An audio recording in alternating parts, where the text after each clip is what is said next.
how suspicious should I be when I'm traveling in Ukraine or different parts of the world when an attractive female walks up to me and shows any kind of attention? Is that like this kind of James Bond spy movie stuff, or is that kind of stuff used by intelligence agencies? I don't think it's used. It's absolutely used. It's called sexpionage. That's the term that we jokingly call it, is sexpionage. But yeah, the art of attraction, appeal, the manifestation of feelings through sexual manipulation, all of that is a super powerful tool. The Chinese use it extremely well. The Russians use it extremely well. In the United States, we actively train our officers not to use it because in the end, it leads to complications in how you professionally run a case. So we train our officers not to use it. However, you can't control what other people think. So if you're an attractive male or an attractive female officer and you're trying to talk to an older general who just happens to be gay or happens to be straight and is attracted to you, of course they're going to be that much more willing to talk to an American who is also attractive. So it's hard to walk that back. In all definitions, so it could be all elements of charisma. That's attractiveness in a dynamic sense of the word. So it's visual attractiveness, but the smile, the humor, the wit, the flirting, all that kind of stuff that could be used to correct to the art of conversation. There's also elements of sexuality that people underestimate, right? So physical sexuality, physical attraction is the most obvious one. It's the one that everybody talks about and thinks about. But then there's also sapiosexuality, which is being sexually attracted to thoughts, to intelligence. And then you got all the various varieties of personal preferences. Some people like people of a certain color skin, or they like big noses, they like small noses, they like big butts, they like small butts, they like tall guys, they like bald guys, whatever it might be. You can't ever predict what someone's preferences, sexual arousal preferences are going to be. So then you end up walking into a situation where then you discover, and just imagine being an unattractive, overweight, married guy, and you're walking into an asset or a target meeting with like a middle-aged female who is also not very attractive and also married. But then it turns out that person is a sapiosexual and gets extremely turned on by intelligent conversation. That's exactly what you're there to do. Your mission is to have intelligent conversation with this person to find out if they have access to secrets. And by virtue of you carrying out your mission, they become extremely aroused and attracted to you. That is a very complicated situation. It's hard to know who to trust. Like, how do you know your wife, or how does your wife know that you're not a double agent from Russia? There's a large element of experience and time that goes into that. She's also trained. And I think my wife and I also... You think? Yeah, my wife and I also have the benefit of being recruited young and together, where... So over time, you can start to figure out things that are very difficult to... so you form the baseline, you start to understand the person, it becomes very difficult to lie. The most difficult thing in the world is consistency. It's the most difficult thing in the world.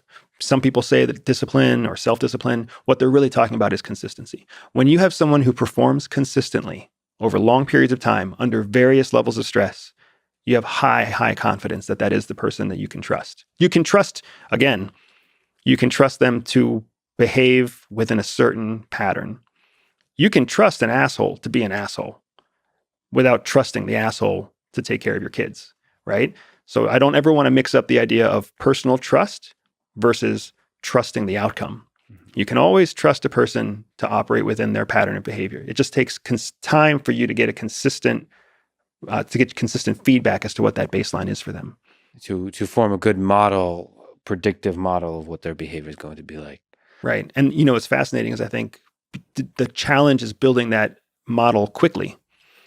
So technology is one of those tools that will be able in the future to very quickly create a model of behavior, because technology can pull in multiple data points in a very short period of time that the human brain simply can't pull in at the same speed. Well, that's actually what I did my PhD on. That's what I did at Google, is forming a good representation, unique representation across the entire world based on the behavior of the person. The specific task there is so that you don't have to type in the password. The idea was to replace the password. Right. But it also allows you to actually study human behavior and to think, all right, what is the unique representation of a person? How, because we have very specific patterns, Mhm. and a lot of humans are very similar in those patterns. What are the unique identifiers within those patterns of behavior? And I think that's from a psychology perspective, a super fascinating question. And from a machine learning perspective, it's something that you can, as the systems get better and better and better, and as we get more and more digital data about each individual, you start to be able to do that kind of thing effectively. And it's, I mean, when I think of the fact that you could create a dossier on somebody in a matter of 24 or 48 hours, if you could wire them for 2 days, right? Internet of Things style, you put it in their underwear or whatever, right? Some chip that just reads everything. How heavy are they walking? How much time do they sleep? How many times do they open the refrigerator? When they log into their computer, how do they do it? Like, which hand do they use when they log in? Yeah, what's their most common swipe? What's their most visited website? You could collect an enormous amount of normative data in a short period of time, where otherwise we're stuck the way that we do it now. Once or twice a week, we go out for a coffee for 2 hours.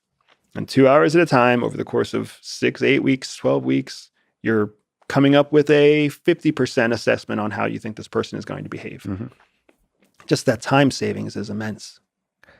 Something you've also spoken about is private intelligence and the power and the reach and the scale and the importance of private intelligence versus government intelligence. Can you elaborate on the role of what is private intelligence and what's the role of private intelligence in the scope of all the intelligence that is gathered and used in the United States? Yeah, absolutely. It's something that so few people know about, and it became a more mainstream topic with the Trump administration, because Trump made it no secret that he was going to hire private intelligence organizations to run his intelligence operations and fund them.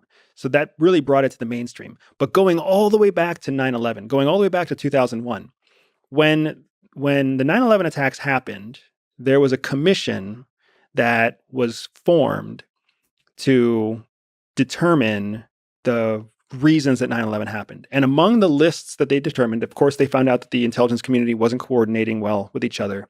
There were fiefdoms and there was infighting and there wasn't good intel sharing. But more than that, they identified that we were operating uh, at Cold War levels, even though we were living in a time when terrorism was the new biggest threat to national security.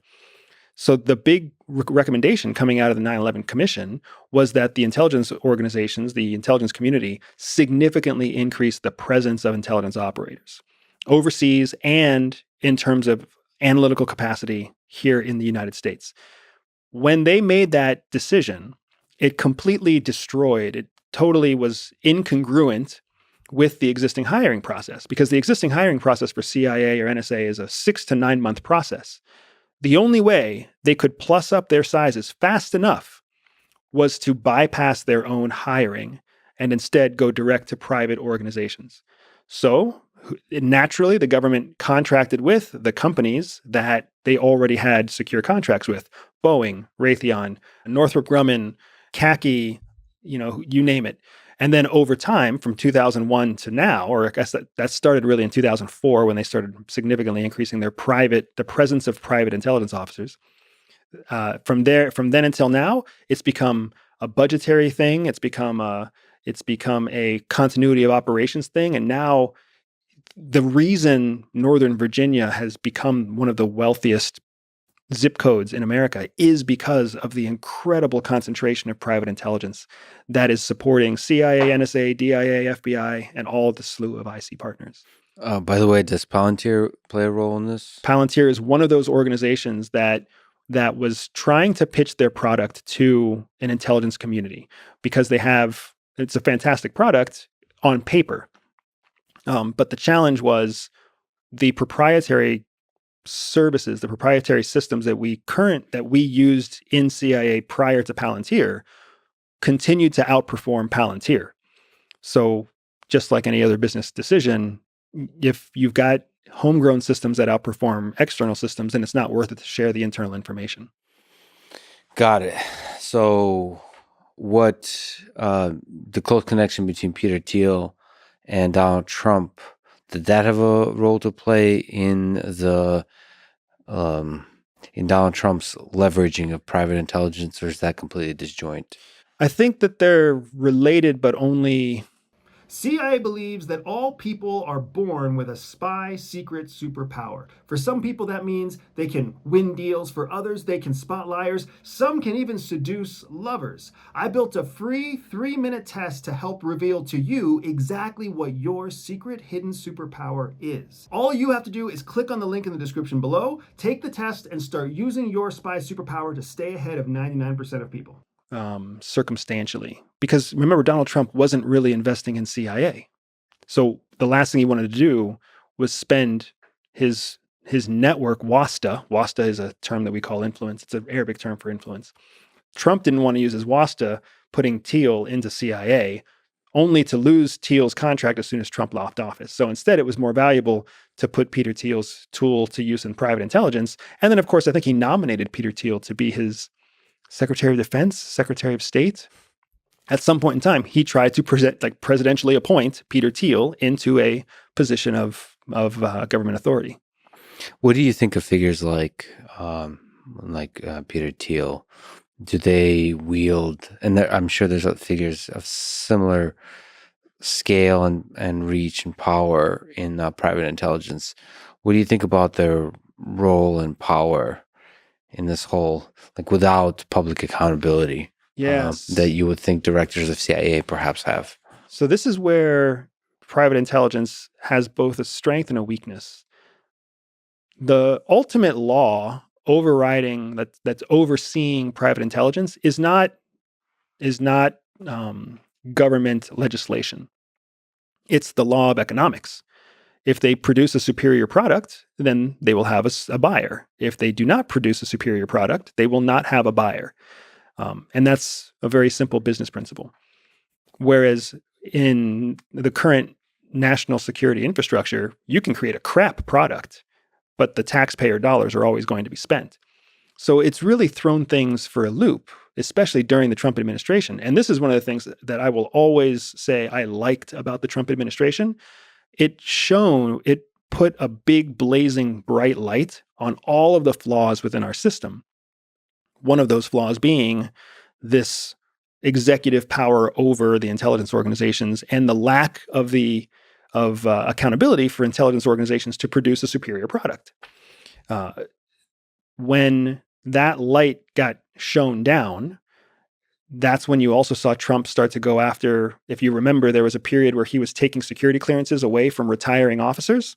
That became a big, hot issue. That became something that people were very opposed to when they didn't realize that process of taking security clearances away, that incentivized seasoned senior officers to stay in service. Because with private intelligence paying a premium during the Trump administration, because Trump was paying a premium to the private intelligence world, when senior officers found that it was more profitable to retire early, keep their clearance, and go work for Raytheon, Trump saw that as bypassing service to the American people. You've made a career in CIA, you've made a career in NSA, you should stay there. If you leave, you lose your clearance because you no longer have a need to know. He upset the apple cart with that. And unfortunately, the narrative that came out in many ways was a negative narrative against Trump, when in fact, he was actually doing quite a service to the American people, trying to take away the incentive of senior officials leaving their service in order to just profiteer in the private intelligence world. So in that way, he was kind of supporting the CIA in making sure that competent people and experienced people stay in CIA, are incentivized to stay there. Correct. I think that there was definitely, he understood incentives. I mean, Donald Trump understands incentives. So he was trying to incentivize them to stay, but I think he was also playing a safety card because he didn't want former CIA officials who were not listening to him to then move into private intel organizations that he may be hiring, only to then have them undermine him from both sides of the coin. So there was a little bit of offensive calculation in there as well. But do the dynamics and the incentives of economics that you referred to that the private intelligence operates under, is that more or less ethical than the forces that maybe government agencies operate under? Like, what's your intuition? Is capitalism lead? So you mentioned it leads to maximizations of efficiency and performance, but is that correlated with ethical behavior when we're talking about such hairy activities like collection of intelligence? The question of ethics is a great question. So let me start this whole thing out by saying CIA hires people on a spectrum of our ability to be morally flexible, ethically flexible. All people at their heart are ethically flexible. I would never punch somebody in the face, right? Some people out there would say, I would never hurt another human being. But as soon as a human being posed a direct threat to their daughter or their son or their mother, now all of a sudden they're going to change their ethical stance in self-defense, right? But at the end of the day, it's still hurting another person. So what CIA looks for is people who are able to swing across that spectrum for lesser offenses, right? More flexibility. I do not believe that private intelligence and the laws of economics lend themselves to increased ethics or increased ethical behavior in the short term. But what ends up happening is that in the long term, in order to scale economic benefits, you are forced to act within norms of your customer base. So as the norms of that customer base dictate certain requirements, the company has to adapt to those requirements in order to continue to scale.